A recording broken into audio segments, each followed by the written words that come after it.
নমস্কাৰ ফ্ৰেণ্ডসকল, স্বাগতম জনাইছোঁ মোৰ আৰ্টেকাছম G9 চেনেললৈ। আজি পুনৰ আপোনাৰ ভালকৈ লৈছে যে আইবিত কিন্তু বহুতকেইটা চৰকাৰী চাকৰি পদ মুকলি কৰা হৈছে নতুনকৈ।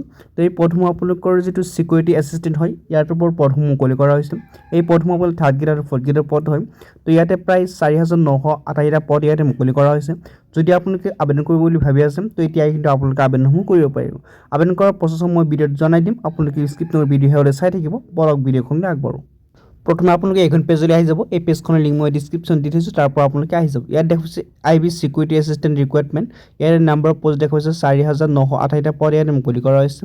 যেতিয়া আমি কেটেগৰী ৱাইজ প্ৰথমে কিন্তু বেলেগ বেলেগকৈ মুকলি কৰা হৈছে। ইয়াৰ কাৰণে 2,471টা, OBC 1,015টা, SC 574টা, ST 426টা, EWS থকাসকলৰ 501টা পদ ইয়াতে মুকলি কৰা হৈছে। নেম অফ অৰ্গেনাইজেশ্যন দেখুৱাইছে ইণ্টেলিজেঞ্চ ব্যুৰো। তো আপোনালোকে যদি আবেদন কৰিব খুজিছে তো আপুনি এতিয়া কিন্তু আবেদনসমূহ কৰিব পাৰিব। চেলাৰীসমূহ যদি আপুনি চাই দেখুৱাইছে 21,700 টকা কিন্তু 69,000 টকালৈ কিন্তু আপোনালোকে চেলাৰীসমূহ লাভ কৰি থাকিব। এক্সাম চেণ্টাৰটো হ'ব আপোনালোকৰ ডিব্ৰুগড়, গুৱাহাটী, যোৰহাট, শিলচৰ আৰু তেজপুৰত কিন্তু আপোনাৰ চেণ্টাৰসমূহ হ'ব। তো আপুনি যদি আবেদন কৰে তো ইয়াতে আপোনালোক পৰীক্ষাসমূহ দিব লাগিব। তো লগতে ইয়াত দেখুৱাইছে এজ লিমিট যদি চাই, তো এজ লিমিট অফ এপ্লিকেণ্ট আপোনালোক কি হ'ব লাগিব, 18 পৰা 27 বছৰ হ'ব লাগিব, তেতিয়া আপোনালোকে আবেদনসমূহ কৰিব পাৰিব।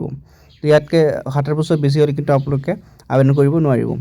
এজ চিলেকশ্যন যদি চাই ইয়াত দেখুৱাইছে কেটেগৰীজ কিন্তু বেলেগ বেলেগ হ'ব। SC ST কাৰণে 5 বছৰ, OBC কাৰণে 3 বছৰ। এডুকেশ্যন কোৱালিফিকেশ্যন যদি আপুনি চাই দেখুৱাইছে মাত্ৰ 10 পাছ কৰিলে কিন্তু আপুনি ইয়াত আবেদনসমূহ কৰিব পাৰিব।